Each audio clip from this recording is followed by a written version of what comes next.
Bible के मुताबिक ये कहाँ तक सेट है और सही है, 100% राइट है कि नस्ली लानतों का वजूद है। लेकिन आज हम इससे आगे बढ़ेंगे, थोड़ा सा मैं उसको टच करूँगी इसलिए कि बहुत सारे लोग हैं जो नहीं आते, फिर किसी संडे वो होते हैं, किसी संडे नहीं होते। लेकिन ये खास टॉपिक है जो चर्चिस में बहुत कम इसको बयान किया जाता है, और अगर बयान किया जा रहा है तो इससे फ़ायदा उठाएं ताकि अपने कमज़ोरियों पर हम नज़र उड़ा सकें कि कहाँ से हम कमज़ोर हैं। क्योंकि खुदा का कलाम एक आईना है, जब हम इसमें अपनी शक्ल को देखते हैं तो जहाँ कहीं से हम सेट नहीं होते वहाँ से हम अपने आप को सेट कर सकते हैं। तो आज ये आईना जो है मुझे और आपको हमारी शक्ल दिखाने के लिए खुदा ने वाज़ेह तौर पर कलाम को दिया ताकि हम सीख सकें कि हम कहाँ से कमज़ोर हैं, कहाँ से हमें वाकई ज़रूरत है संवरने की, सजने की अपने खुदा के लिए। तो आज कलाम पर पूरी तवज्जो देंगे। नस्ली लानतें ऐसी बदकिरदारी है जो साफ ना की गई हो। बड़ी तवज्जो के साथ सुनना है।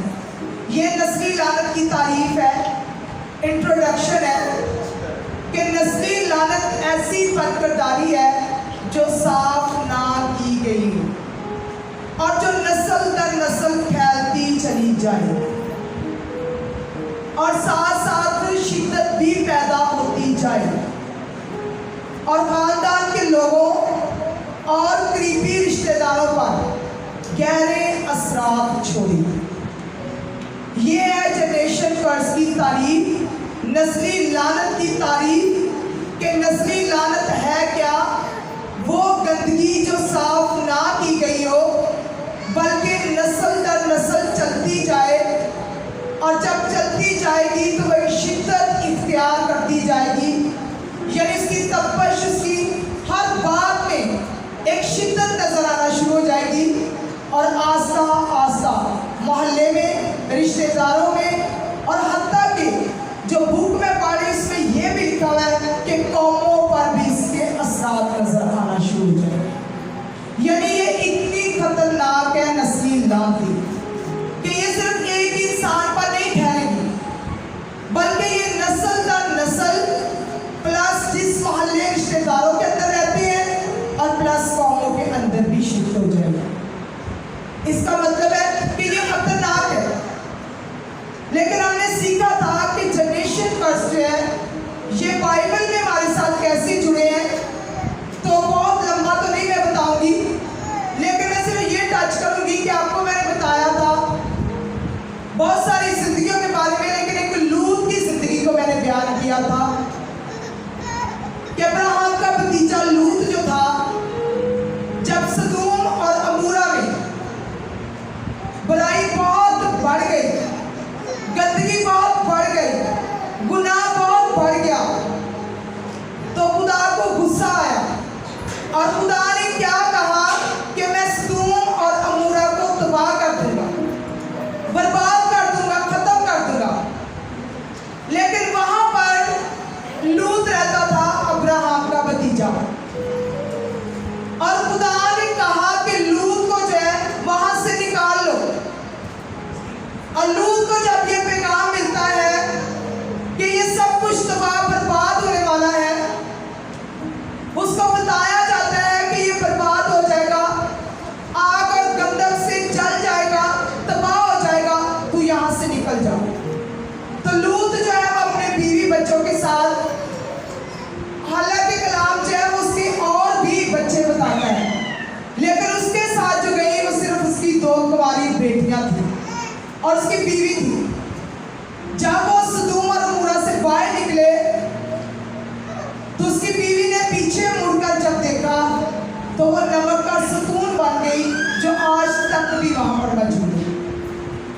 लेकिन उसकी 2 बेटियां और लूत जो है वो आगे चली गई। जब वो आगे गए तो उसकी बेटियों के दिल में एक बुराई आई। बुराई क्या थी? उन्होंने कहा कि हमारे बाप का नाम जो है वो कैसे कायम रह सकता है? हम तो बेटियां शादी हो जाएगी चली जाएंगी, लेकिन हमारे बाप का कोई भी वारिस नहीं है जिससे उसकी नस्ल चली। तो उन्होंने ये फैसला किया कि हम अपने बाप के साथ सोकर उसकी औलाद पैदा करें।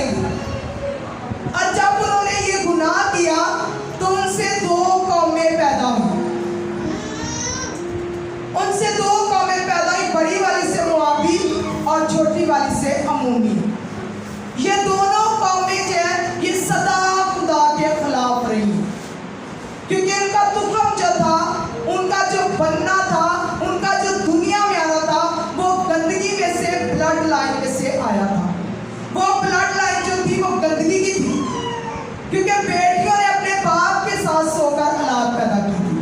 तो ये ब्लड लाइन जो थी वह ये शुरू से ही गंदगी से बनी थी।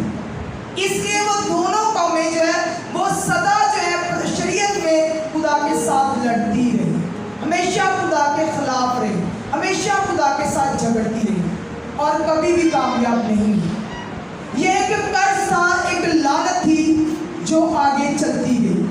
ये खत्म नहीं, पूरी शरीयत अगर आप पढ़े तो इनका बहुत जिक्र है, बहुत ज्यादा। फिर खुदा ने साउल से कहा इनको खत्म करो, सैमुएल को कहा इनको खत्म करो, दाऊद को कहा, बहुत लड़ाइयाँ हुई, जंगें हुई और ये कौमें खत्म हो गई। लेकिन आज हम इससे आगे सीखते हैं, ये था बेस, कि शुरू में जो है वो बेस कैसे बनी, कैसे जनरेशन कर्स ब्लड रिलेशन के जरिए से आगे बढ़ा, कि ना सिर्फ वो वहां पर खत्म हुआ, आगे भी बहुत लंबी इनकी स्टोरी है। लेकिन आज हम सीखेंगे कि अगर हम उस दिन हमने उसकी बेस सीखी थी, तो आज हमारा जो नेक्स्ट टॉपिक है वो है खानदानी बदकिरदारी। यानी वो तो हमने सीखा था कि बेस कैसे बनती है, नस्ली लानतें कैसे असरअंदाज होती हैं। लेकिन आज हम सीखेंगे कि खानदानी बदकिरदारी का जो है वो नस्ली लानतों के साथ क्या अटैचमेंट है, कैसे अटैच होती है नस्ली लानतों के साथ। क्योंकि जब हम खानदान में ऐसे गुनाह देखते हैं तो हम नॉर्मल उनको लेते हैं, हमारी नजर में वो नॉर्मल बातें हैं। लेकिन आज खुदा के कलाम में सीखेंगे कि ये खानदानी बदकिरदारी जो है ये नस्ली लानतें कैसे पैदा कर सकती है। कि बात तो एक खानदान की हो रही है, लेकिन ये आगे नस्ल दर नस्ल कैसे जा सकती है। इसका मतलब है कि खानदानी बदकिरदारी जो है ये जब नस्लों में ट्रांसफर होती है तो नस्ल दर नस्ल ये लानत चलती रहती है। और इसके पीछे बेस क्या है, इसके पीछे वजह क्या है, गुनाह। वो गुनाह जो बाप दादा से करते आ रहे हैं। अगर हम खरूज की किताब उसका 20 बाब 3 से 5 आयात का मुताला करें तो वहां पर वाज़िह लिखा हुआ है कि मैं तेरे बाप दादा की बदकिरदारी की सजा 3री और 4थी पुश्त तक तुझे दूंगा। 3री और 4थी पुश्त तक तुझे दूंगा। ये नहीं लिखा कि दे चुका या मैं फैसला करूंगा, लिखा है कि 3री और 4थी पुश्त तक दूंगा। ये बात कंटिन्यू है, ये बात चलती जा रही है, ये बात रुकने वाली नहीं है। उसने कहा कि मैं 3री और 4थी पुश्त तक। इसका मतलब है कि रूहानी बदकिरदारी का असर जो है वो पुश्त दर पुश्त चलता है, नस्लों में चलता है। और इसकी लाइन क्या है, ब्लड के जरिए से, ब्लड रिलेशन के जरिए से ये चीजें ट्रांसफर होती हैं। हम देखते हैं कि जब एक खानदान गुनाह में मुलव्वस हो जाता है तो खुदा के सारे मंसूबे जो है उनका रुख तब्दील हो जाता है, खुदा की फेवर हट जाती है उस खानदान से। क्योंकि खुदा का कलाम वाज़िह कहता है कि वो अपने साथ किसी को शरीक नहीं पाता, वो अपने साथ किसी को खड़ा नहीं करना चाहता। वो कहता है कि मैं एक ही खुदा हूं, तो मेरी प्रस्तुत करना, मेरी इबादत करना। लेकिन इंसान ने जब जमीन पर अपना तरीका बिगाड़ लिया इबादत करने का, उसकी प्रस्तुत करने का, उसको मानने का, तो फिर नतीजा क्या गुनाह का मिला कि वो नस्ल दर नस्ल लानतें ट्रांसफर होगी। हमारा खुदा प्यूर खुदा है, हमारा खुदा गैरत रखने वाला खुदा है, और वो कहता है कि तुम मेरी दुल्हन हो और मैं तुम्हारा दूल्हा हूं। मैंने पहले भी मिसाल दी थी, क्या मगर दुनिया में रहते हुए दूल्हे और दुल्हन का रिश्ता देखें तो वो कैसा पाक होता है, उसमें कोई भी ऐसी दरार नहीं होती। तो ये तो फिर आसमानी बाप की बात हो रही है जो पूरी दुनिया का बनाने वाला है। वो कैसे चाहेगा कि जमीन पर मेरी दुल्हन मेरे साथ बदकिरदारी करे। और बदकिरदारी क्या है,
दे सकता। उस जगह में उन रिश्तेदारों में कौन सी ऐसी बात थी? उसकी वजह यही थी, बेस यही थी कि अब्राहम का बाप तारे जो है उसके बाप से लेकर बाप दादा सब जो है वो गैर मबूदों की पूजा कर रहे। इसीलिए खुदा सब कुछ करने की कुदरत रखता है। खुदा चाहता तो अब्राहम को वहां भी ब्लेस कर सकता था, लेकिन हमारा खुदा असूल का खुदा है, वो बेतरतीबी का खुदा नहीं है कि हम यहाँ पर दुआएं भी करवाएं और फिर जाकर अपने काम भी बराबर जारी रखें और सोचें कि खुदा काम करेगा। वो खुदा ऐसा खुदा नहीं है। वो खुदा गियूर खुदा है, गैरतमंद खुदा है, और उसको अपने जलाल के लिए ऐसी गैरत आती है कि वो सब कुछ तबाह करने की कुदरत रखता है। और उसने किया, सदोम और अमोरा को आग और गंधक के साथ उसने तबाह कर दिया, क्योंकि जब उनकी बदकिरदारी, उनका गुनाह, उनकी बदी बढ़ गई तो खुदा को गुस्सा आया। नूह के दौर में जब वहां पर जमीन पर बदी बढ़ गई तो खुदा को गुस्सा आया, तूफान आया, तबाह बर्बाद कर दिया। आज भी खुदा का कलाम कहता है वो आज, कल, अब तक यकसा खुदा है। वो ऐसा खुदा नहीं कि कल के लोग बड़े सख्त हैं तो उनके लिए ये असूल है, ये दरमियान वाले लोग कुछ मारे हैं इनके लिए ये असूल है, तीसरे नंबर वाले फिर तगड़े हैं उनके लिए ये असूल है। ऐसा बाइबल कुछ भी नहीं बताती। वो एक जैसा ही खुदा है। लेकिन आज गौर कर रहे हैं कि हमारी खानदानी बदकिरदारी हमें कहां तक लेकर जा सकती है। आज कितने लोग हैं जिनसे अक्सर बात की जाती है तो वो यही कहते हैं कि हम मजबूर हैं। घर में अगर कोई दिया बत्ती कर रहा है तो हम मजबूर है, क्या कहें, वो बड़ा हमसे क्या कह सकते हैं। आप शायद ये नहीं जानते कि वो जिंदगी का जो गुनाह है वो घर के खाने पीने पर, घर के पहनने ओढ़ने पर, घर के रहने पर, उस माहौल के अंदर भी अपने असर को छोड़ रहे हैं। आप उस गुनाह से महफूज नहीं है। मत सोचे कि अगर ये कर रहा है तो ये गुनाह इसी के सर पे है। अगर वो आपकी ब्लड लाइन के साथ उसकी कोई रिश्तेदारी है, कोई तल्लक है, तो उसका गुनाह आपके साथ भी वही रिजल्ट लेके आएगा। मत सोचे कि अगर खानदान में एक बंदा गुनाह कर रहा है तो ये उसी का हिस्से में आता है, मैं तो ठीक हूँ, मैं तो साफ। ऐसा कुछ भी नहीं। अगर ऐसा होता तो अब्राहम भी कोई पूजा नहीं कर रहा था, अब्राहम भी कोई ऐसा काम नहीं कर रहा था, लेकिन वो जगह जो थी वो गंदगी में थी, वो नापाकी में थी। मेरा और आपका खुदा पाक है, वो गंदगी को नहीं देख सकता। आज गौर करें कि गंदगी हमारी जिंदगियों के अंदर हमारे घरों का हिस्सा बनकर बैठी हुई है और हम दुआएं करते हैं और दुआएं सुनी नहीं जाती, क्योंकि वो घर साफ नहीं है। खुदा वहां पर आता है जहां पर सफाई होगी। अब घर में कोई भी ऐसा काम कोई कर रहा है तो अगर आप आज कलाम को सुनकर जा रहे हैं तो ये आप पर वाजिब है कि आप इकरार करें, उस जिंदगी से इस बात को, इस काम को मना करें, बंद करें। उसे बोले कि ना सिर्फ ये गुनाह तेरे साथ है बल्कि इसका असर हमारे पर और हमारी आने वाली नस्लों पर भी है।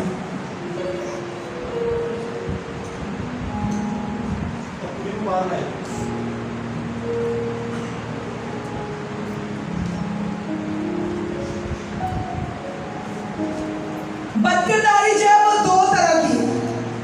एक वो बदकिरदारी असर करती है जो नस्लों पर असर करती है, एक बदकिरदारी वो है जो घरों के अंदर असर करती है। आज गौर करना है कि मैं कौन सी बदकिरदारी के अंदर हूँ। क्या मेरे घर में ये नहीं कि वहां पर लिखा हुआ है कि जब तू ये काम करेगा तो मैं तुझे सजा दूँ। वहां कहता है कि तेरे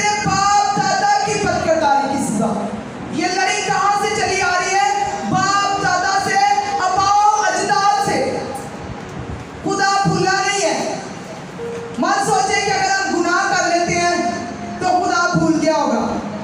खुदा भूलता नहीं, भूलता उस वक्त है जब हम सच्चे दिल से तौबा कर लेते हैं, उसके हजूरी में आ जाते हैं, उसके साथ जुड़ जाते हैं, उसकी इबादत करते हैं, तो एक वक्त आता है कि वो ब्लड लाइन बदल जाती है। लेकिन इसके लिए वक्त चाहिए। आज गौर करना है कि क्यों मुसीबतें, तंगियां जो हमारा पीछा नहीं छोड़ती, क्योंकि हमारी जो ब्लड लाइन है वो गंदगी के साथ आ रही है। हम शर्माते रहते हैं कि ये मेरा गुनाह ना सुन ले, इसको ना पता चल जाए कि हम ऐसे थे ऐसे थे। खुदा का कलाम कहता है कि जो अपने गुनाहों का इकरार करेगा वही कामयाब होगा, और जो अपने गुनाहों को छुपाएगा वो कामयाब नहीं होगा। अभी काले की जिंदगी रावलपिंडी से बात कर रही थी,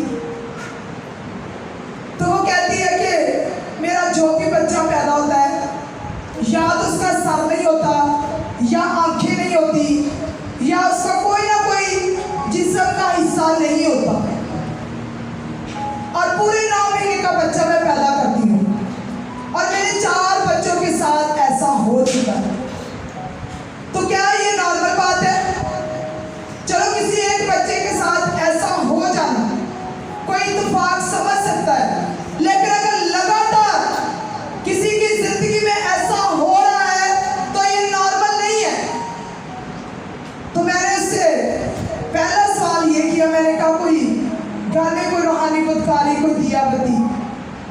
कहती हाँ, मेरे ससुराल वालों में जो है ना उन्होंने किया है, हमने तो किया ही नहीं है कुछ भी। मैंने बोला अच्छा।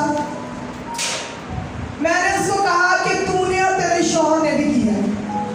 अब वो एकदम हैरान है कि बात फोन पर कर रहे हैं और ये अगली बात कैसे कह रही है। मैंने बोला कि तूने और तेरे शौहर ने भी ये काम किया है। तो कहती है हाँ याद आया, सास ससुर जब बहुत कहते थे तो इनके कहने पे कभी कभार हम भी कर लेते थे। यानी इंसान जब अपने गुनाह को छुपाता है तो वो कैसे सोच सकता है कि मैं आजाद हो जाऊं। जब तक हम इकरार ही नहीं करते तो माफी कहां से मिलेगी। कुछ ऐसे राज है जो हमारी जिंदगी के साथ जुड़े हुए हैं, लेकिन हम उन राजों को खोलते ही नहीं है। हम किसी को बताना ही नहीं चाहते, शर्मिंदगी फील करते हैं, वो कोई क्या सोचेगा। लेकिन हम आज तक इस बात का इकरार करते हैं कि हमारे बैकग्राउंड पे क्या हुआ, हम कहाँ से निकले, कहाँ से आए हैं और क्या कुछ हमारे साथ हुआ। कभी भी कोई बात भी नहीं छुपाई, क्योंकि जब ऊंचा करने वाले ने हमें आजाद कर दिया है तो हमें लोगों का क्या डर है। आज लोग इन्हीं बातों से शर्माते रहते हैं कि कैसे बताएंगे। जब तारीकी थी, अंधेरा था, कोई गहराई में कलाम नहीं सुनाता था, तो लोग क्या करते थे? वो लोग इसी तरह जिंदगी अपनी गुजार गए, इसी तारीकी के अंदर। आज वो लानते जो है वो खुद तो चले गए, लेकिन वो लानते जो है वो हमारे ब्लड के जरिए हम पर अटैक कर रही है। किसी घर के अंदर बीमारी है, किसी की जिंदगी के अंदर गरीबी है, किसी की जिंदगी के अंदर लड़ाई झगड़ा है, किसी की जिंदगी के अंदर कोई निशानियां है, कोई नशे के अंदर है, कोई मुख्तलिफ तरीके से मुख्तलिफ तरह से मुसीबतों के अंदर है। खुदा का इंसान के साथ ऐसा कोई भी मंसूबा नहीं था। खुदा नहीं चाहता था कि इंसान को दुखों में रखे। उसने जब आदम को बनाया तो उसके लिए एक अच्छा इंतजाम रखा, उसको बागी अदम में रखा। क्या खुदा का मंसूबा छोटा था? क्या खुदा उसको मुश्किलात में रखना चाहता था? खुदा का आज भी मंसूबा इंसान के लिए बाबरकत ही है, लेकिन इंसान अपने कामों के हिसाब से उस बरकत को खो देता है, छोड़ देता देता है, कट जाती है उसकी जिंदगी से। लेकिन आज हम गौर करेंगे कि खुदावंद की बरकत लेने के लिए, इन नस्लों से बाहर आने के लिए, इन बातों से बाहर आने के लिए हमें किस बात की जरूरत है। तो आज एक ही बात है, सबसे पहली बात है वो इकरार है। जब हम मुंह से इकरार करते हैं, जिस बात पे मैं पहले भी आपको कह रही हूँ कि जो बात आप मुंह से इकरार करेंगे, खुदावंद आपके मुंह को छुएगा और उसी से आपको आज़ादी मिलेगी। और जो लोग गुनाह को छुपाएंगे, वो चाहे 10 साल भी चर्च में आते रहे, वो जैसे आएंगे वैसे ही चले जाएंगे, क्योंकि खुदा का कलाम किसी का तरफदार नहीं है। वो किसी की तरफदारी नहीं करता कि ये जिंदगी मुझे बहुत हदिया देती है तो चलो इसका गुनाह माफ हो, वो थोड़ा देती है तो वो सजा के लायक है। ऐसी कुछ भी मिसालें हमें नहीं मिलती। आज अपने घरों के अंदर, अपनी जिंदगियों के अंदर गौर करना है, वो कौन सी शैतानी ताकतें हैं, वो कौन से इब्लीस के मंसूबे हैं जो खुदा के मंसूबों को मेरी ज़िंदगी में पूरा होने से रोक रहे हैं। अगर आज भी वो गुनाह बाप दादा से, माँ बाप से मेरी ज़िंदगी के अंदर है, तो मेरे पास खुदा ने मुझे ये इकरार दिया है कि मैं अपने मुंह से आज़ाद हो सकती हूँ, हो सकता हूँ। हम देखते हैं कि यूट्यूब की अगर पैदाइश 32 बाप है, लेकिन पढ़ेंगे नहीं, टाइम बहुत हो जाएगा। यूट्यूब पैदाइश 32 बाप में यूट्यूब की स्टोरी है। तकरीबन सब लोग जानते हैं कि यूट्यूब ने जब फरिश्ते के साथ कुश्ती की तो फरिश्ते ने उससे उसका नाम पूछा। फरिश्ते ने कहा कि तेरा नाम क्या है? तो यूट्यूब ने जो है अपना नाम बताया, लेकिन वो बताने से क्यों परेशान हुआ? क्योंकि यूट्यूब के नाम का मतलब था धोखाबाज, दगाबाज, तदबीरें निकालने वाला, फरेब देने वाला, मकान, और ये उसके नाम के मतलब थे। और जब फरिश्ते ने सुना कि इसके नाम इसका याकूब है, तो फरिश्ते ने कहा कि आज से तेरा नाम याकूब नहीं बल्कि इस्राएल होगा। इस्राएल का मतलब है अमन का शहजादा। यानी बात करने का मकसद यह है कि जैसे उसने अपने मुंह से कन्फेस किया, इकरार किया कि मेरा नाम याकूब है, वैसे ही उसका नाम बदल दिया। आज हमारी ज़िंदगी बदलने के लिए हमें मुंह से कन्फेस करना पड़ेगा, हमें मुंह से बोलना पड़ेगा, हमें इकरार करना पड़ेगा, तभी खुदा हमारी ज़िंदगी को बदलेगा। अगर हम खुदा के कलाम में देखें, निकाले मेरे साथ यिर्मयाह 14 बाब 20 आयत।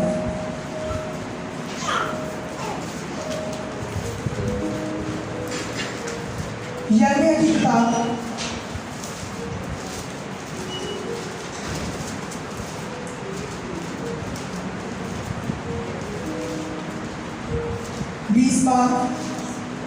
14 बाब 20 आयत। अपनी शहादत और अपने बाप दादा की बदकदरी का इकरार करती हैं, क्योंकि हमने तेरा गुनाह किया है। कितनों को समझ आई? कहाँ से मैंने बात शुरू की है? अपने बाप दादा से। उस बदकारी को, उस गुनाह का इकरार कर रहे हैं। इसी तरह निकाले एबार 26 बाब 39 आयत। एबार 26 बाब 39 आयत।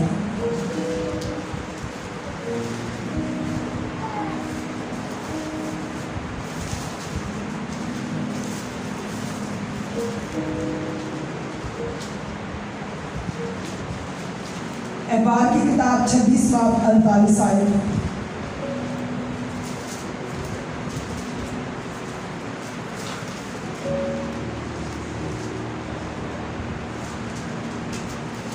और तुम में से जो बाकी बचेंगे वो अपनी बदकरदारी के सबब से तुम्हारे दुश्मनों के मुल्कों में घुलते रहेंगे और अपने बाप दादा की बदकारी के सबब से भी वो उनकी ही तरह घुलते जाएंगे। कितनों को समझ आई? उसने अपनी प्लस अपने बाप दादा की, दोनों की बदकिरदारी का जो जिक्र किया, अपनी भी और अपने बाप दादा की। इसका मतलब है कि जो ब्लड लाइन है वो बाप दादा से चलती आ रही, अगर उसके अंदर कोई गंदगी है तो उससे हम इनकार नहीं कर सकते।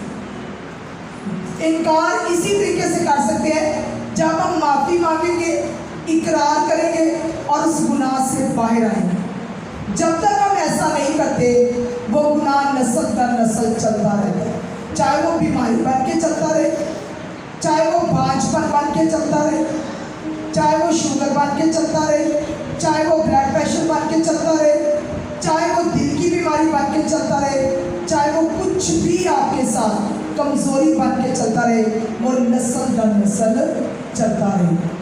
अगर हम अक्ल के गुनाह की बात करें तो खुदा के कलाम में यशायाह 7 बाब में वाज़ है इसका पूरा गुनाह लिखा हुआ है।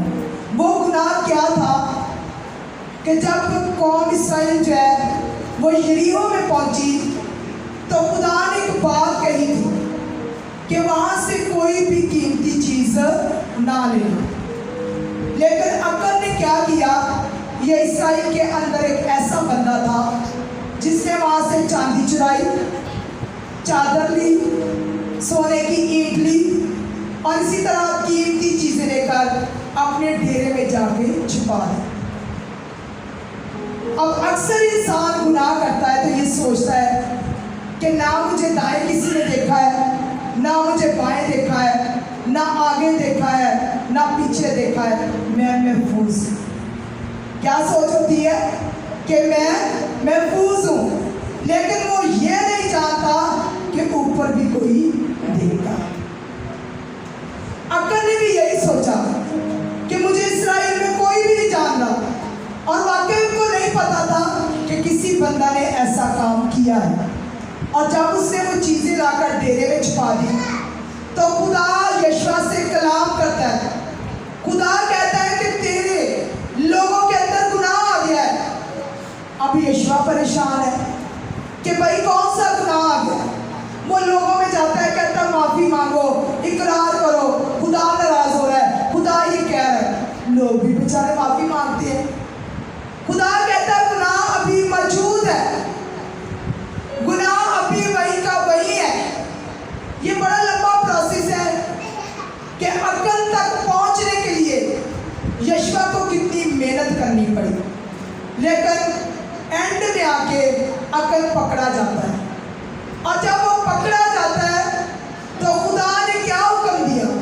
खुदा ने कहा कि इसको और इसकी नस्ल को, इसके बच्चों को, इसके पूरे घराने को डेरे से बाहर लाकर पत्थरों से संगसार कर मार दो, खत्म कर दो, ताकि ये गुनाह जो नस्लों में ना जाए। आज हम चोरी कर लेते हैं, झूठ बोल लेते हैं, कोई ऐसा काम कर लेते हैं तो हम भी अक्ल की तरह यही सोचते हैं कि कोई भी देख नहीं रहा, किसी को नहीं पता कि मैं क्या कर रहा हूँ या मैं क्या कर रही हूँ। लेकिन खुदा ने कहा कि ये गुनाह जो है ये नस्ल ना चले, इससे बेहतर है कि इनको खत्म कर दो, टोटली इसकी नस्ल ही मिटा दो। और खुदा का कलाम कहता है कि उसके साथ ऐसा ही बिल्कुल टोटली इसको खत्म कर दिया गया। आज मेरे और आपके लिए सीखने के लिए बातें हैं कि आज हमारी खानदानी बदकिरदारियाँ, खानदानी काम जो है ये हमारी नस्लों में जाते हैं, हमारी नस्लों में शिफ्ट होते हैं। गौर करना है कि इनका रिजल्ट भी है, ये नहीं कि सिर्फ शिफ्ट हो गए तो ख़त्म हो गए, इनका रिजल्ट भी है। चाहे वो बीमारी की शक्ल में आ जाए, चाहे वो किसी लानत की शक्ल में काम करे, कोई ना कोई ऐसा रोग जो आपके लिए अजाब बन जाए, वो पूरी ज़िंदगी नस्ल दर नस्ल आपके साथ चलता रहे। इससे बेहतर है कि अपनी ज़िंदगियों पर गौर करें, बाप दादा पर गौर करें, जो ज़िंदगियाँ खानदान के आपके साथ रहती हैं उनके साथ गौर करें कि अगर कोई ऐसा गलत काम कर रहा है, अन्य जगहों पर जा रहा है, गलत जगहों पर जा रहा है, जिनके साथ मेरा उठना बैठना वाजिब नहीं है, तो उनके साथ उठना बैठना कम कर दें। अटैक्स आपके साथ होना शुरू हो जाए। ना सिर्फ जिंदगियों में बल्कि घरों में, क्योंकि हमारा खाना पीना, पहनना ओढ़ना, सोना कुछ भी महफूज नहीं रहता। हर एक चीज़ जो है वो इब्लीस के हाथों में चली जाती है, और जब इब्लीस के हाथों में जाती है तो वो हर एक चीज़ पर अटैक करता है। इसलिए आज इंसानों को समझ नहीं आती कि ये दुख तो दादी के साथ था, फिर ये कहाँ चला गया। तीसरी पुश्त के अंदर भी ये दुख है, दादी के साथ था, आगे माँ के साथ हुआ, बेटी के साथ हुआ, बहू के साथ हुआ, पलोठों के साथ हुआ। क्यों हुआ? क्योंकि वो नस्ल चलता है। आज हमारा टॉपिक है कि खानदानी बदकिरदारियाँ लानत का सबब बनती हैं और वो नस्ली लानतों का सबब बनती है। गौर करें कि कहाँ से ये खानदानी बदकिरदारियाँ हमारे साथ है। अगर ऐसा है, चाहे वो गुनाह की है, चाहे वो झूठ का है, चाहे वो चोरी का है, कोई भी ऐसी बदकिरदारी जो हम खुदा को नाराज़ करते हैं, गुनाह करके खुदा को पीछे करते हैं और खुद हम आगे चलते हैं, वो लोग कभी भी सफल नहीं हो सकते, कभी भी कामयाब नहीं हो सकते, कभी भी बरकत नहीं हो सकते। इसलिए कि जब तक लानत नहीं टूटेगी बरकत नहीं आ सकती। खुदा मुझे आपको इस्लाम के आपके साथ होना शुरू हो जाए, ना सिर्फ जिंदगियों में बल्कि घरों में, क्योंकि हमारा खाना पीना, पहनना ओढ़ना, सोना कुछ भी महफूज नहीं रहता। हर एक चीज़ जो है वो इब्लीस के हाथों में चली जाती है, और जब इब्लीस के हाथों में जाती है तो वो हर एक चीज़ पर अटैक करता है। इसलिए आज इंसानों को समझ नहीं आती कि ये दुख तो दादी के साथ था, फिर ये कहाँ चला गया। तीसरी पुश्त के अंदर भी ये दुख है, दादी के साथ था, आगे माँ के साथ हुआ, बेटी के साथ हुआ, बहू के साथ हुआ, पलोठों के साथ हुआ। क्यों हुआ? क्योंकि वो नस्ल चलता है। आज हमारा टॉपिक है कि खानदानी बदकिरदारियाँ लानत का सबब बनती हैं और वो नस्ली लानतों का सबब बनती है। गौर करें कि कहाँ से ये खानदानी बदकिरदारियाँ हमारे साथ है। अगर ऐसा है, चाहे वो गुनाह की है, चाहे वो झूठ का है, चाहे वो चोरी का है, कोई भी ऐसी बदकिरदारी जो हम खुदा को नाराज़ करते हैं, गुनाह करके खुदा को पीछे करते हैं और खुद हम आगे चलते हैं, वो लोग कभी भी सफल नहीं हो सकते, कभी भी कामयाब नहीं हो सकते, कभी भी बरकत नहीं हो सकते। इसलिए कि जब तक लानत नहीं टूटेगी बरकत नहीं आ सकती। खुदा मुझे आपको इस्लाम की